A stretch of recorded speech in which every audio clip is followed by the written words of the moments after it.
এই রমজান মাসে কোরআন নাযিল হয়েছে। কোরআন নাযিল হয়েছে মানুষকে হেদায়েতের জন্য। কোরআনে রয়েছে হিদায়াতের স্পষ্ট নিদর্শন এবং সত্যাসত্যের পার্থক্যকারী রূপে।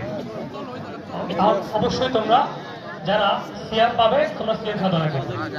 আল্লাহ সুবহানাহু ওয়া তাআলা পবিত্র কোরআনে আমাদেরকে এই সিয়ামের জন্য নির্দেশনা দিয়ে দিয়েছেন এবং এই সিয়াম সাধনার পর যারা আপনি ঈদের নামাজটা পড়তে এসেছি, আসার পরে আল্লাহ ফেরেশতাকে জিজ্ঞেস করবেন যে আমার বান্দারা এক মাস সিয়াম সাধনা করেছে, আজকে নামাজ পড়েছে, তারা কি চায়?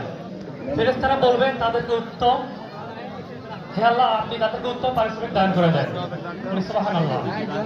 আর আল্লাহ সুবহানাহু ওয়া তাআলা বলবে আজকের দিনে যারা আমার কাছে গুনাহ মাফ চাইবে আমি তাদের পূর্বের যত গুনাহ রয়েছে সবগুলো সওয়াব হিসেবে তাদের আমলনামায় লিখে দেব। সুবহানাল্লাহ। পবিত্র হাদিসে এসেছে যে এই ব্যক্তি এই ঈদের নামাজে আল্লাহর কাছে দোয়া চেয়ে গুনাহ মাফ করতে পারবেন, তিনি গৃহে এমনভাবে প্রত্যাবর্তন করবেন যেন তিনি নিষ্পাপ শিশু। সুবহানাল্লাহ। আজ আমরা এই রমজান মাসের যে শিক্ষা সেটা গ্রহণ করে আমরা আজকে এই জায়গায় উপনীত হয়েছি। আমরা কি আজকে সত্যের মতো আছি ইনশাআল্লাহ? আমরা কি হকের মতো আছি ইনশাআল্লাহ? আমরা শুধু সর্বশেষ কোরআনের আরেকটা আয়াত বলে আমি শেষ করছি। পবিত্র কোরআনের 30 নম্বর পারায় আমরা কয়েকদিন আগে শুনেছি এই যে জবের সময় আমাদের যে খতম দিলাম সূরা মুতাফফিফিন। সূরা মুতাফফিফিনের 1 নম্বর আয়াতে আল্লাহ সুবহানাহু ওয়া তাআলা বলেছেন ধ্বংস তাদের যারা ওজনে কম দেয়, দুর্ভোগ তাদের যারা ওজনে কম দেয়। ওজনে কম মানে দাঁড়িয়ে পাল্লার ওজন কম নয়। ওজনে কম মানে হচ্ছে প্রত্যেকটা জায়গায় আমি কি হক আদায় করছি। আমরা এখানে আপনি যারা বসে আছি আমরা সবাই হক আদায় করছি তো? আল্লাহ হক আদায় করছি তো? প্রতিবেশী হক আদায় করছি তো? সমাজে হক আদায় করছি তো? তাহলে শুধু একটা কথা, এই শাহ মখদুম মাঠ, এই মাঠে এখনো অনেক জমি রয়েছে যেগুলো মানুষের দখলে। তাহলে সেই হক কি আদায় হচ্ছে?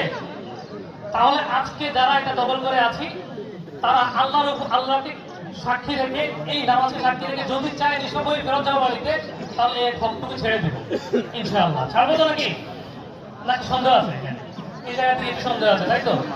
তার কাছে আমি আপনাদেরকে অনুরোধ করছি যে হক আদায় না হলে এই এত কিছু করে আয়োজন করে কোনো লাভ হবে না। আসলে সর্বশেষ যে কথাটা বলতে চাই, আপনাদের সঙ্গে দীর্ঘ 1 মাস 5 মাস এখানে অতিবাহিত করেছি, অনেক জায়গায় কাজ করেছি, অনেকের সঙ্গে অনেক কিছু মনোমালিন্য হয়েছে।